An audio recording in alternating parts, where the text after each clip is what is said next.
করতে গিয়ে বলে, আমার ছেলেটা খুব খারাপ, শুধু শাশুড়ির কথা শোনে, আর আমার মেয়ের জামাইটা খুব ভালো, কারণ সে শুধু আমার কথা শোনে। কথা শুনলে মেয়ের জামাই ভালো, আর কথা না শুনলে নিজের ছেলেও খারাপ।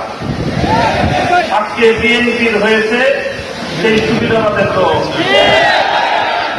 অন্তর্বর্তীকালীন সরকার প্রবর্তিত অর্থাদের যুগের মধ্যে যেগুলো ক্ষমতাকে বৃদ্ধি করে সরকারের এবং সরকারের আরো নিয়ন্ত্রণ প্রতিষ্ঠা করতে সহায়তা করে, সেই সকল অর্থাদেশগুলো বিএনপি খুব পছন্দ।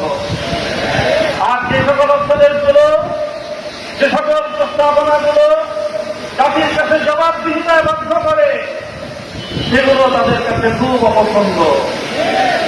তাই আমরা মনে করি বিএনপি আর যে রাজনীতি করছে সুবিধাবাদের রাজনীতি।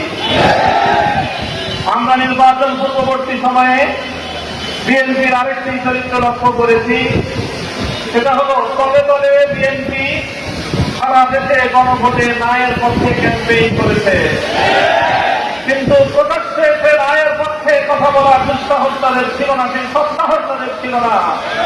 এই জন্য লক্ষ জনতার সামনে বিএনপি প্রধান জনাব তারেক রহমান সাহেব গণভোটে হায়ের পক্ষে তিনি ক্যাম্পেইন করতে বাধ্য হয়েছেন। আমি জিজ্ঞাসা করি, উপরে এক কথা তলে তলে আরেক কথা বলে, এটাকে আমাদের দেশে কি বলে? কি বলা হয়? বিএনপির রাজনীতির দুই বুনিয়াদ, দুটি নীতি তাদের সামনে স্পষ্ট। এক হলো মুনাফিকের রাজনীতি, আর এক হলো সুবিধাবাদের রাজনীতি।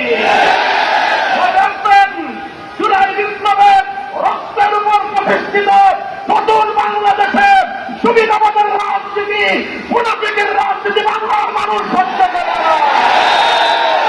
জনগণের পক্ষে, দেশের পক্ষে আপনারা যদি অবস্থান গ্রহণ করতে ব্যর্থ হন, দেশের জনগণের ক্যান্ডিডেটকে যদি আপনারা বিভ্রান্তি প্রদর্শন করেন, বারবার বলছি, এদেশের জনগণের কোন রায়কে যদি হাইকোর্ট দেখান, এদেশের জনগণ রাজপথে আপনাদেরকে মোকাবেলা করবে ইনশাআল্লাহ।